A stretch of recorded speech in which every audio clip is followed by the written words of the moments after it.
So hey guys, good morning. Last day of the ride.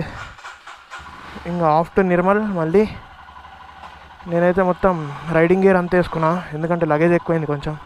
So కొంచెమన్నా తగ్గించాలి లగేజ్ని అని అంటే రైడింగ్ గేర్ వేసేసుకున్నా. ఒక ఫ్యూయల్ బ్రేక్ తీసుకోవాలి అండ్ అంతే. టైం అంటూ ఏం లేదు, మెల్లిగానే పోదాం అనుకుంటున్నాం, లగేజ్ ఎక్కువ ఉంది. So what's up guys, this is your friend Sai Vinay Gunda. Welcome back to another video. So ఇవాళ ఇంట్రో కూడా గోప్రో యాక్షన్ కెమెరాలోనే ఇచ్చేసిన. And most probably by God's grace ఎవరు ఆపొద్దు చెక్ పోస్ట్ల కాడ, ఎందుకంటే మొత్తం వేషం అవుతుంది అంత సెటప్ అంత చూపించాలంటే. So on the roads of Kukatpally highway, main road, national highway, I guess 164 something, sorry state highway అనుకుంటా, సరే ఏమో తెలియదు, నాకు తెలియదు, వదిలేసేయండి. So at last fuel break. నాకు తెలిసి ఒక 500ది ఓపిస్తే ఫుల్ ట్యాంక్ అయిపోతుంది మళ్ళీ ఇది.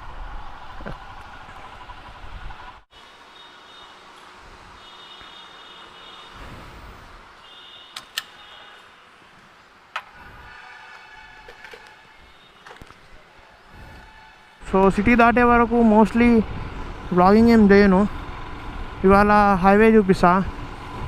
అండ్ అందుకే వ్లాగ్ని ఎక్కువ పెంచడం ఇష్టం లేదు.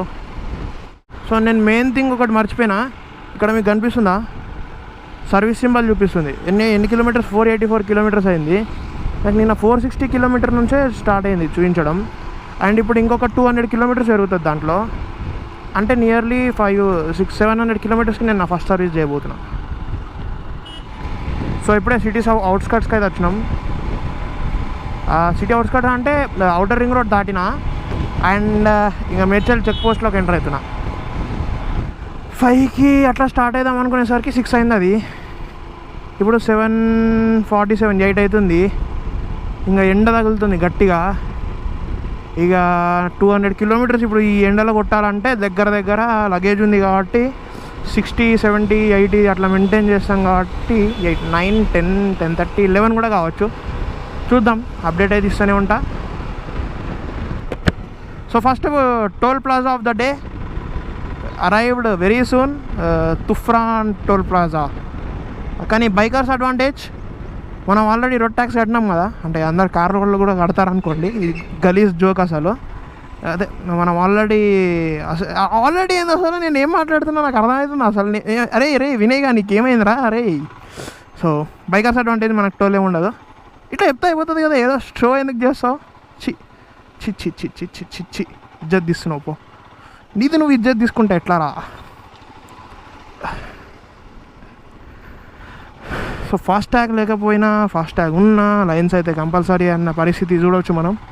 ఎందుకంటే సండే కదా ఇవాళ, ఎక్కువ మంది సొంత ఊర్లోకి వెళ్ళడానికి ప్రిఫర్ చేస్తున్నారు. అండ్ ఇంకొక లేటెస్ట్ అప్డేట్ వచ్చేసి lockdown 5.0. After 9th June malls, shopping malls, temples and అంతే హోటల్స్ ఓపెన్ అంటున్నారు. సో చూడాలి అది కూడా. నేను ఏదైనా చూడాలి అని అంట, ఎందుకంటే ఒకటి ఎక్స్పెక్టేషన్ పెట్టుకొని ఇట్లా అవుతుంది అని అనుకొని అది కాకపోతే ఏమో అబ్బా, అది వేరే ఫీలింగ్ ఉంటుంది అప్పుడు. సో ఏమో చూద్దాం. అయితే లాక్డౌన్ 5.0 ప్రకారం అయితే ఆల్మోస్ట్ అన్నీ ఓపెన్ కాబోతున్నాయి, except schools and cinema theatres. అంటే ఎక్కువ పబ్లిక్ పక్కనే కూర్చొని ఉండే ప్లేసెస్ ఉంటాయి కదా, ఇది ఉండే అవి mall, cinema theatres and schools. So ఇవి మాత్రం ఇంకా పర్మిషన్స్ లేవు మన స్టేట్లో అయితే. నాకు ఒకటే డౌట్, నేను స్టూడెంట్ని కాబట్టి సిటీ బస్ అనుభవాలు నాకు ఉన్నాయి కాబట్టి నాకు ఆ డౌట్ వస్తుంది. సిటీ బస్సులలో ఫుడ్ బోర్డింగ్ చేసే అంత రష్ ఉంటుంది కదా, అది ఎట్లా మేనేజ్ చేస్తుంది అనేది డౌట్ ఉంది. అది కూడా చూసి తెలుసుకోవాలి. అసలు మన గవర్నమెంట్ కానీ విద్యా సంస్థలు కానీ అసలు ఎక్స్పెక్ట్ చేయని కొత్తవి పట్టుకొస్తున్నాయి. ఒకటి ఎక్స్పెక్ట్ చేస్తాం కదా, ఆ ఎక్స్పెక్ట్ చేసింది అయితే అసలు ఉండదు, డిఫరెంట్ ఉంటుంది అసలు, వేరే నెక్స్ట్ లెవెల్ అసలు. సో ఈ డైవర్షన్ని చూడగానే నాకు ఒకటి గుర్తొచ్చింది. ఏంటంటే చాలా రోజుల తర్వాత సిటీకి వచ్చిన కదా, అదే హైదరాబాద్కి వచ్చిన కదా, చాలా మట్టుకు ఈ రోడ్స్ అన్నీ కొత్త రోడ్స్ ఉన్నాయి. అసలు నేను ఏమైంది అసలు షాక్ అయిపోయినా. ఇప్పుడు కుకట్పల్లి నుంచి జూబ్లీ హిల్స్, హైటెక్ సిటీ, జూబ్లీ హిల్స్, బంజారా హిల్స్, ఆ రోడ్ చూసినా కూడా కొత్త రోడ్లే అన్నీ.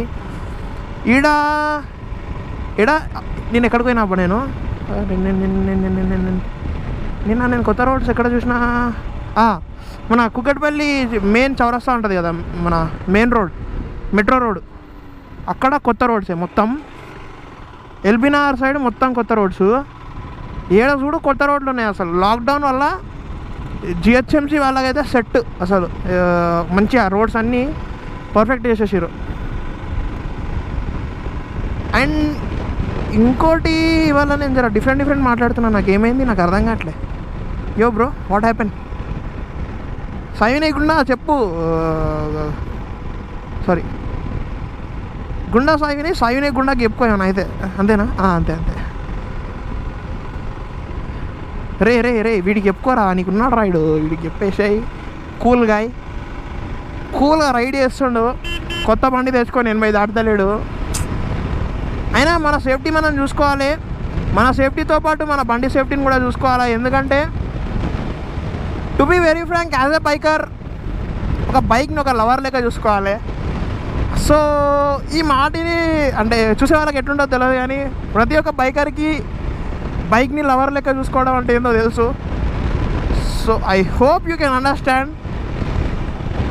అండ్ అంతే, ఇప్పుడు నేను 80 దాటకపోని కూడా కారణం అదే. ఆల్రెడీ నేను 534 క్రాస్ చేసిన. నేను బండి తీసుకున్నాక అసలు ఎక్కువ తిరగకుండా 10-15 కిలోమీటర్స్ అంతే తిరుగుతా కావచ్చు లోకల్లో. దాని తర్వాత రైడ్ స్టార్ట్ చేసేస్తా హైదరాబాద్కి. 200, 400, 415, ఇంకా సిటీలో ఎంత తిరిగినా ఒక 70 కిలోమీటర్స్ అట్లా అవుతుంది అని అనుకున్నా. కానీ చూసేసరికి అసలు హైదరాబాద్లో స్టార్ట్ అయ్యేటప్పుడు నేను 410 చూసినా ఆ బండి. అరే బాప్ ఇంతగానో ఎప్పుడు తిరిగినా నేను, నాకు అర్థం కాలే అనిపించింది. ఇంకోటి ఏంటంటే వెదర్. అబ్బా క్రేజీ వెదర్. ఇవాళ నేను 8కి ఆ హోటల్ దగ్గర నుంచి స్టార్ట్ అయినప్పుడు అనుకున్నా అయిపోయింది నా ఇవాళ పరిస్థితి. నాది పోయినాక 2-3 అవర్స్ ఇంటికి పోదా, 3 అవర్స్ తర్వాత డే మొత్తం ఇంకా బెడ్ మీద అయిపోయేటట్టుంది అనుకున్నా. కానీ ప్రస్తుతానికైతే చూడండి ఒకసారి వెదర్ ఏం క్రేజీ ఉంది. గోప్రోలో మరి ఎంతవరకు కనిపిస్తుందో నాకైతే తెలియదు, కానీ చల్లటి గాలి తగులుతుంది. అండ్ అంతే కొత్త రైనాక్స్ జాకెట్ వేసుకున్నా బ్రేకింగ్ కోసం. 200 కిలోమీటర్స్లో బ్రేకింగ్ అయితే అయిపోతుందని ఎక్స్పెక్ట్ చేస్తుండే మోస్ట్లీ అవుతుంది. కాకపోతే ఏముంది, నెక్స్ట్ చిన్న రైడ్స్ ఉన్నాయి. మన నిర్మల్ డిస్ట్రిక్ట్ని ఎక్స్ప్లోర్ చేయబోతున్న రైడ్స్. ఆ రైడ్స్లో మోస్ట్లీ నా జాకెట్ బ్రేకింగ్ అయిపోతుంది. దాని తర్వాత లాంగ్ రైడ్స్కి అయితే ఆరామ్సే యూజ్ చేసేసేయచ్చు. ఇప్పుడే వెదర్ మంచిగా ఉందని చెప్పినా కదా, సూర్యుడు తాత ఏంద్రా? అరే ఏమైందా నీకు? సూర్యుడు తాత కాదు, సూర్యుడు కాక వచ్చేసిండు బయటికి. కానీ గాలి మాత్రం ఇంకా చల్లగానే తగులుతున్నది సాయి వినయ్ గుండాకి. యో బ్రో, యో, దట్స్ ఆల్. #పీస్. ఈ #పీస్ అనేది నాకు ఆర్సీబీ ఇన్సైడర్ షో ఉంటుంది చూసిరా, దాని నుంచి అలవాటు అయింది. నాకు ఎందుకో యూట్యూబ్లో సజెషన్స్ వస్తుంటాయి కదా, సజెషన్స్లో ఫస్ట్ టైం మిస్టర్ నాక్స్ చూసిన. దాని తర్వాత మిస్టర్ నాక్స్ షోస్ ఎన్ని ఉన్నాయి అన్నీ చూసేసిన నేను. అంటే కూర్చొని ఇంకా లాక్డౌన్లో ఏం చేస్తాం, యూట్యూబ్. సో మొత్తం చూసేసిన. #పీస్ అయిపోయింది మొత్తం. మనకు సెన్స్ ఆఫ్ హ్యూమర్ కావాలి. అది ఒక పాష్ అంటే బయటికి ప్రొజెక్ట్ చేసుకునే విధానంలో మన క్యారెక్టరైజేషన్లో ఒరిజినాలిటీని పెట్టుకొని ఒక సెన్స్ ఆఫ్ హ్యూమర్ కావాలి అంటే మాత్రం I not suggest you, but max I prefer to see RCB insider show.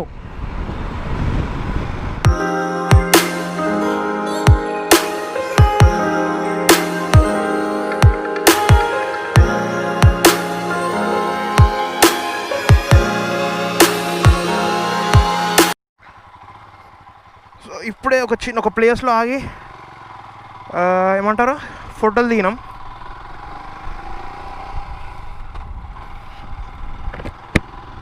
Friends, to be very frank, ఇలా నాకు అది అవుతుంది. అసలు నాకు ఫోటోలు దిగినామనే వర్డ్ ఎందుకు గుర్తొస్తలేదు? సరేలే అండి, వదిలేసేయండి.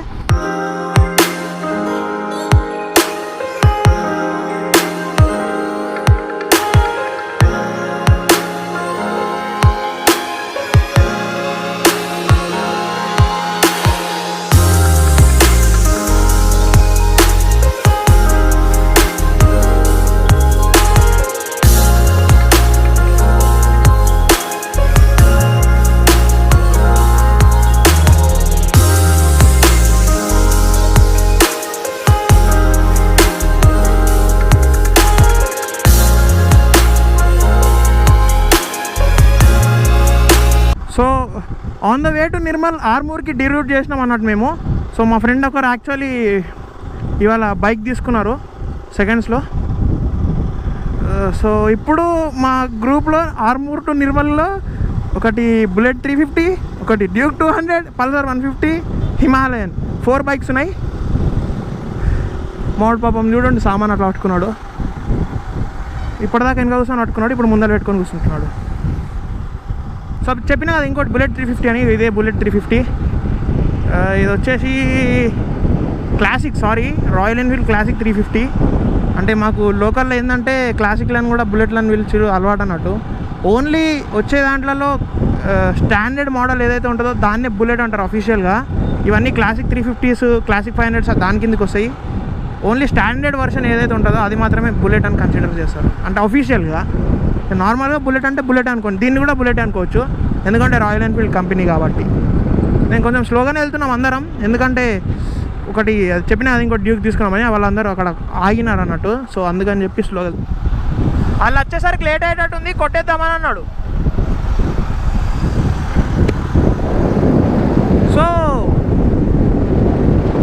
నేను యాక్చువల్లీ ఇప్పుడే రైడర్ ఫీలింగ్ పొందగలుగుతున్నా, ఎందుకంటే ఈ రైడ్ స్టార్ట్ చేసినప్పటి నుంచి నాకు ప్రతిసారి పిలియన్ అనేటోడు ఒకడు ఉండే, అంటే మా కజిన్ ఉండే నాకు పిలియన్ లాగా. సో పిలియన్తో బైక్ రైడింగ్ ఎక్స్పీరియన్స్ డిఫరెంట్ ఉంటుంది, ఓన్లీ రైడర్తో బైక్ రైడింగ్ ఎక్స్పీరియన్స్ డిఫరెంట్ ఉంటుంది, without riding jacket riding experience different ఉంటుంది. ఒక్కొక్క దాంతో ఒక్కొక్క లెక్క ఉంటుంది. సో ఇప్పుడు నేను ఫుల్ రైడింగ్ గేర్తో ఎగ్జాక్ట్ రైడింగ్ పొజిషన్లో కూర్చొని రైడర్గా రైడింగ్ ఎక్స్పీరియన్స్ని తీసుకుంటున్నా. RE Himalayan BS6 lake blue కలర్ది.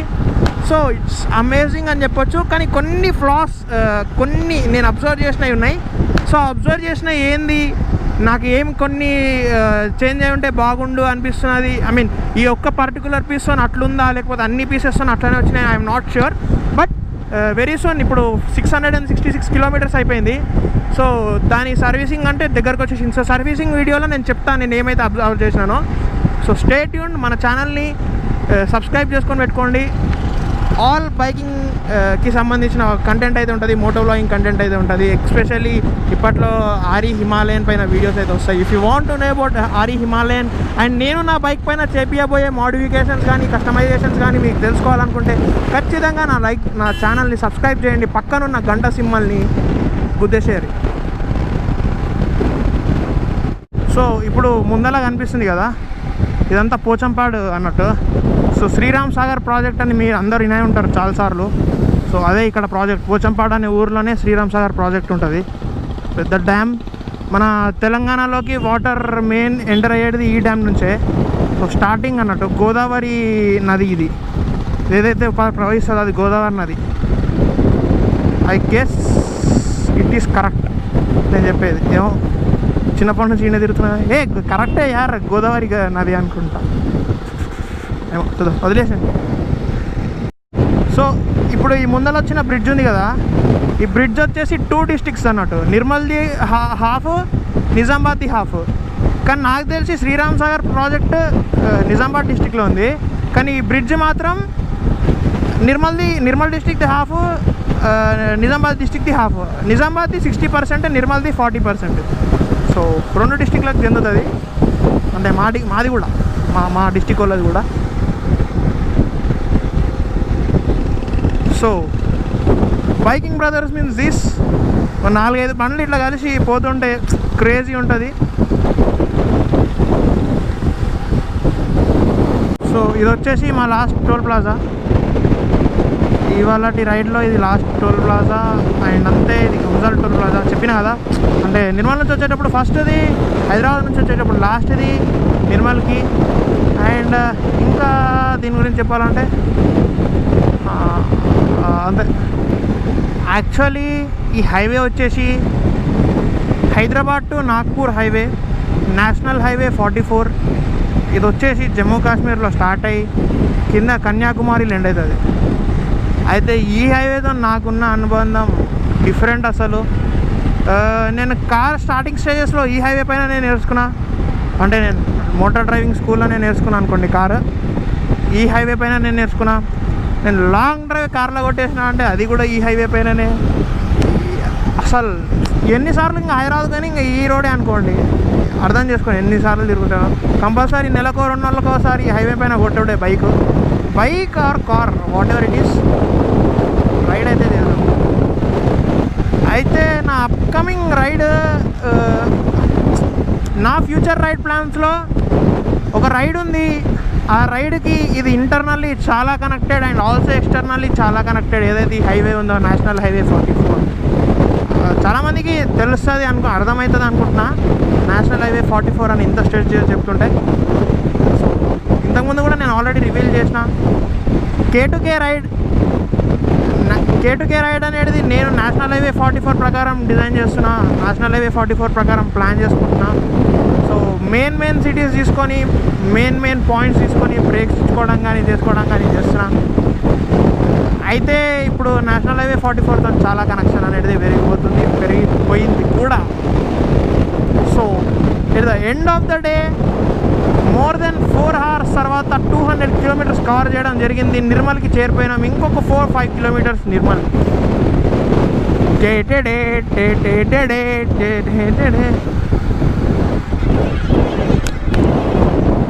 కనిపిస్తుందా నిర్మల్ బోర్డు? సో మా నిర్మల్లో కూడా రోడ్స్ సూపర్ చేసిర్రు. అంటే ఈ లాక్డౌన్ పీరియడ్లో కాదు కానీ నార్మల్గానే రోడ్స్ మంచిగా చేసేసిర్రు ఇంతకు ముందుకే. ఇదొకటి కూడా కొత్త. ఇదంతా ఇదేదైతే తోరణం అంటారు అనుకుంటా, దీన్ని తోరణాలు చేసిర్రు అన్నట్టు. 4 sides ఆఫ్ నిర్మల్ 4 తోరణాలు చేసిర్రు. అదొకటి కొత్తగా అయింది, ప్లస్ రోడ్స్ కొత్తగా అయినాయి. సో నిర్మల్కి ఎంటర్ అయిపోయినాం. ఇదొక్క చెరువు వస్తుంది, ఈ శ్యామ్ఘాట్ చెరువు అంటారు దీన్ని. ఒక్క నిమిషం చూపిస్తాను మీకు. సో ఇవి నా రైట్ సైడ్లో శ్యామ్ఘాట్ చెరువు అని ఉంటుంది. ఇప్పుడు గుర్రపు డంక అంటారు దాన్ని. ఆ గుర్రపు డంకతో నిండిపోయింది మొత్తం. ఇది మంచి చెరువు, పెద్ద చెరువు ఇది. ఈ చెరువు తర్వాత ఇంకా ఇమీడియట్లీ నిర్మల్ వచ్చేస్తుంది అన్నమాట. సో ఇవాల్టి రైడ్ అయితే ఇలా కంప్లీట్ అయిపోయింది. వ్లాగ్ని అయితే ఇక్కడ ఎండ్ చేసేస్తున్నా. Signing off your friend Sai వినేయకుండా. Bye. Please like, share and subscribe to my channel.